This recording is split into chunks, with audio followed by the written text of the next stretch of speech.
अस्सलाम वालेकुम दोस्तों, आज हम ऐसे इम्पोर्टेंट और ज़रूरी बायोलॉजिकल टेक्निक के बारे में बात करेंगे जिसके काफ़ी ज़्यादा फ़वाइद है और वो बहुत ज़्यादा इम्पोर्टेंस रखता है। वो टेक्निक है इलेक्ट्रोपोरेसिस। बेसिकली इलेक्ट्रोपोरेसिस कौन सा टेक्निक है और इलेक्ट्रोपोरेसिस को रन करने के लिए हमें कौन से स्टेप दरकार है और इलेक्ट्रोपोरेसिस के क्या एप्लीकेशन, क्या फ़वाइद है और हमें ज़रूरत क्यों पड़ी इलेक्ट्रोपोरेसिस की। आज की वीडियो में हम इलेक्ट्रोपोरेसिस के बारे में तफसील और डिटेल से बात करेंगे। इंशाल्लाह मेरे वीडियो को कंप्लीट देखने के बाद आप इलेक्ट्रोपोरेसिस से बिल्कुल मुतमईन और क्लियर हो जाएंगे। तो दोस्तों शुरू करते हैं बिना वक्त ज़ाये किए अपनी वीडियो।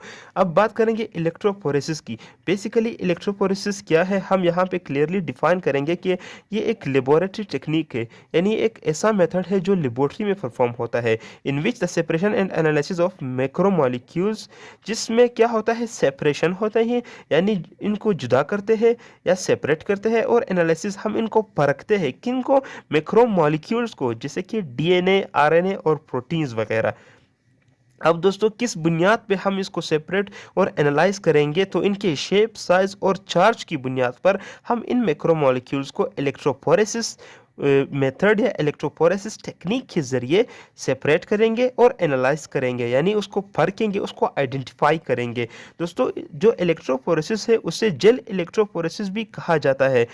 अब यहाँ पे जेल इसे क्यों कहा जाता है, क्योंकि यहाँ पर जेल यूज़ हो रही है इलेक्ट्रोपोरेसिस में, इसलिए इसे जेल। और जो इलेक्ट्रोपोरेसिस है, ये इलेक्ट्रोपोरेसिस नाम इसका क्यों पड़ा, क्योंकि मॉलिक्यूल्स इलेक्ट्रिक पल्सेस की मदद से, जो पॉजिटिव मॉलिक्यूल है वो नेगेटिव की तरफ और जो नेगेटिव मॉलिक्यूल है वो पॉजिटिव की तरफ मूवमेंट करते हैं।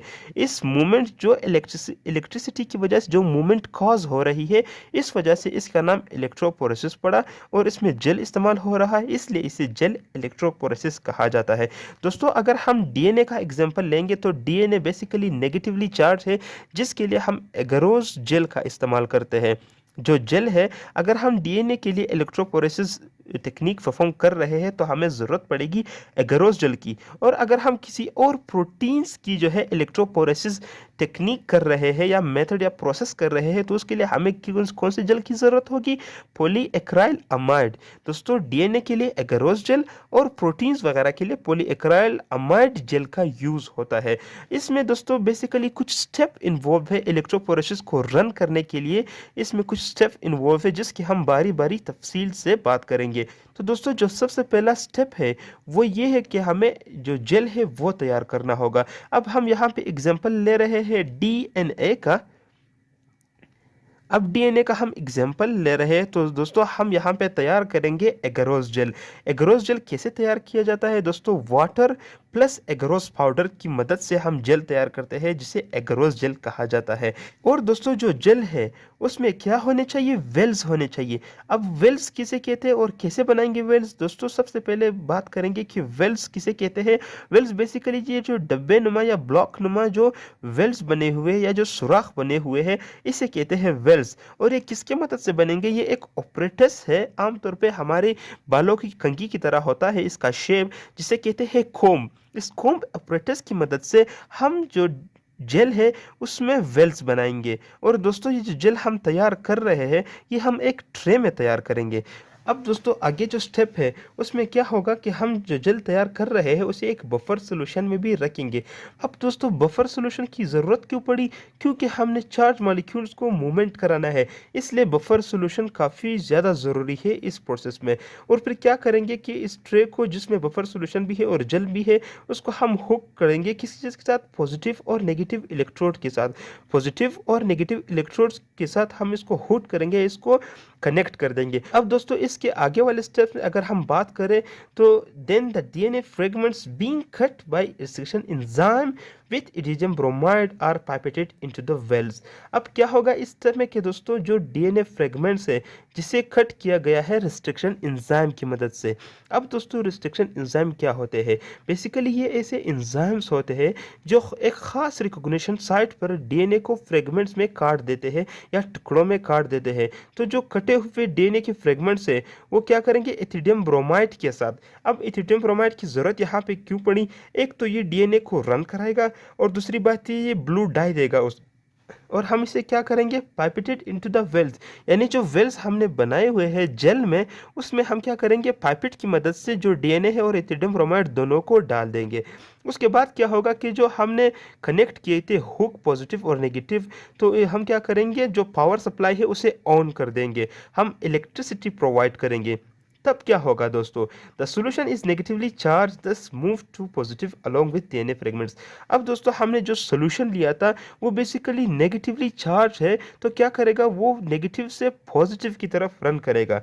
इस मूवमेंट के दौरान जो हमारी डीएनए है जिसमें फॉस्फेट ग्रुप्स होते हैं वो भी नेगेटिवली चार्ज होते हैं, तो हमारे डीएनए भी नेगेटिवली चार्ज है, और उस सॉल्यूशन के साथ साथ हमारी डीएनए भी मूवमेंट करेगी स्लोली स्लोली पॉजिटिव की जानिब, जिससे क्या होगा कि डीएनए के फ्रेगमेंट्स जो कटे हुए थे रिस्ट्रिक्शन एंजाइम्स की मदद से, वो अपनी जगह बना लेंगे जेल में।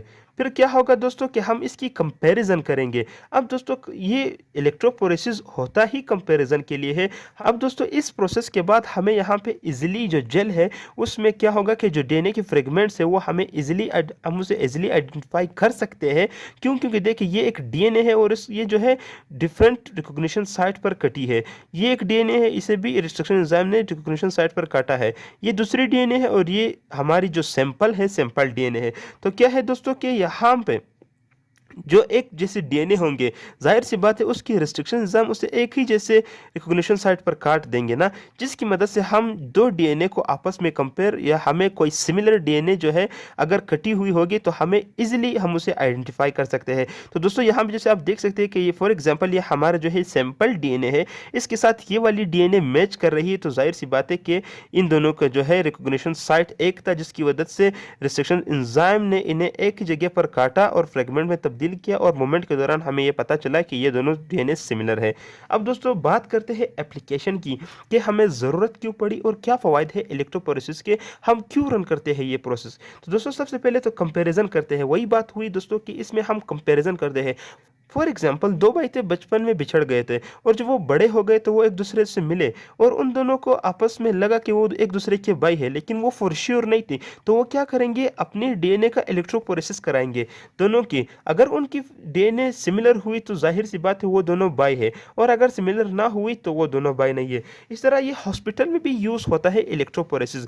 कैसे यूज़ होता है, फॉर एग्जाम्पल एक बच्चा है, पैदा होने के बाद वो गुम गया, लेकिन कुछ अरसे बाद वो मिल गया, तो डॉक्टर्स वगैरह है वो क्या करेंगे कि जो बच्चे का डीएनए है उससे क्या करेंगे, उसके वालिद के डीएनए के साथ उसकी इलेक्ट्रोपोरेसिस कराएंगे, और उसमें पता चलेगा कि वाकई ये डीएनए सिमिलर है अपने वालिद के डीएनए के साथ या नहीं, जिससे उसका पता चलेगा कि ये बच्चा अपने वालिद का है या ये बच्चा किसी और का है। दोस्तों इस तरह अगर हम बात करें फोरेंसिक साइंस में, आजकल इलेक्ट्रोपोरेसिस बहुत ही ऊंचाइयां जो है क्रॉस कर रहा है। क्यों? क्योंकि फॉर एग्जांपल एक क्राइम हुआ और उस क्राइम सीन पर हमें एक सैंपल मिला, उस जैसे हम यहाँ पे हमने एक सैंपल लिया है डीएनए का, तो क्या करेंगे, वहाँ पे जिस पर भी हमको शक होगा हम उसकी डीएनए भी लेंगे, और फिर उस सैंपल जो डीएनए है उसके साथ उसकी इलेक्ट्रोपोरेसिस कराएंगे, और अगर वो उनमें किसी डीएनए का भी सिमिलरिटी आ गई हमारे डीएनए के साथ, तो क्या होगा कि जो मुजरिम है, तो वो या जो क्रिमिनल है वो वही शख्स होगा जिसकी हमने डीएनए ली है।